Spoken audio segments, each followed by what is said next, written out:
May nakatakda pang susunod na pagdinig ang Senado patungkol sa pag-aresto kay dating Pangulong Rodrigo Duterte. Pero a-absent raw dyan ang mga miyembro ng gabinete ni Pangulong Bongbong Marcos. Ayon sa palasyo, sapat na raw kasi ang nasabi ng mga opisyal sa naunang hearing.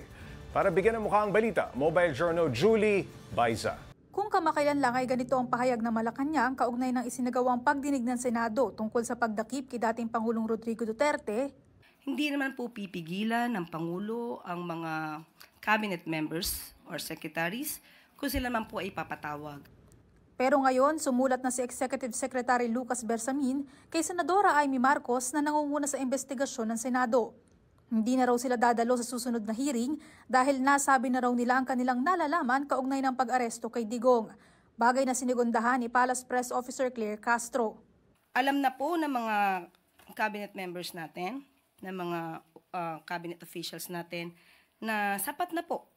Sa kanilang pananaw ay sapat na po ang kanilang mga nasabi, na ibigay na facts, mga data sa naunang hearing sa ni Senator Amy Marcos.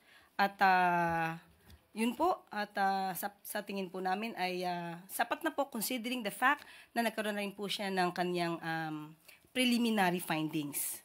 Sa preliminary findings si Senadora Amy, lumabas na nagkaroon ng mga paglabag sa karapatan ni Digong nang pumayag ang gobyerno na ipaaresto siya sa International Criminal Court.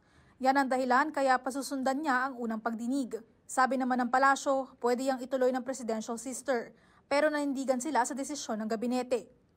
Wala naman pong tinago dahil sapat na po yung napakahabang oras nung unang hearing para po masabi ang dapat na masabi po ng ating mga cabinet officials patungkol po dun sa pag-surrender kay dating Pangulong Duterte sa ICC. Wala pa naman daw sagot ang palasyo sa apela ng senadora na pag-isipan o reconsider ang naging desisyon ng Executive Department. Patuloy naman daw na nakikipagtulungan ng gobyerno para matiyak na maayos ang kalagayan ng mga Pinoy sa Qatar na naaresto at nakulong matapos umanong makilahok sa political demonstrations bilang pagsuporta kay FPRRD.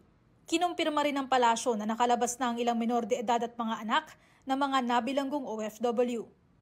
At meron po talaga na mga minors, mga bata, pero as of the moment, itong mga bata daw po na ito ay hiniling po ng ating embahada na kung ating maaaring maalagaan. Pero yung ibang mga parents po ay iniwan daw po ang ibang mga bata sa kanilang mga napagkakatiwala ang mga kaibigan sa nasabing bansa.